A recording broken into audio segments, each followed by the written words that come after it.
ফিলিস্তিনে প্রতি ৩০ মিনিটে একটি শিশু নিহত হচ্ছে। গত বছরের ৭ অক্টোবর শুরু হয় এই যুদ্ধে প্রধান ভুক্তভোগী শিশুরা। এ যুদ্ধে ইসরায়েলি বাহিনীর হামলায় হাজারের উপর ১ বছরের কম বয়সী শিশু নিহত হয়। তাদের মধ্যে ২৩৮ শিশু এই যুদ্ধের মধ্যেই জন্মগ্রহণ করে এবং চলমান আগ্রাসনে হাঁটার বয়স পেরোনোর আগেই মৃত্যু কোলে ঢলে পড়েছে।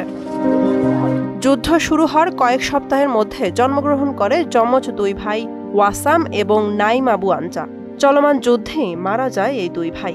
তাদের মা রানিয়া আবু আনজা শিশু দুটির মৃতদেহ আঁকড়ে ধরে হাহাকার করে। এমন হাজারো মায়ের কোলখালি হাহাকারের গল্প চাপা পড়ে আছে গাজায়। অবরুদ্ধ গাজা ভূখণ্ডে ৫০,০০০ নারী গর্ভবতী। এদের অনেকেই নিয়মিত স্বাস্থ্যসেবা পাচ্ছেন না। ঘন ঘন জায়গাও বদল করতে হচ্ছে এদের। এ কারণে অবসাদ এবং ক্লান্তিতে ভুগছেন তারা। এই যুদ্ধের কারণে অনাগত সন্তান প্রসব নিয়ে খুবই চিন্তায় আছেন অন্তঃসত্ত্বা মায়েরা। নিভিন এদের মধ্যেই একজন। প্রতিনিয়ত বোমা হামলার কারণে চিকিৎসকের সাথে যোগাযোগের পথ অবরুদ্ধ। সন্তানের কোথায় কিভাবে জন্ম দেবেন এ যেন নিত্য ভাবনা।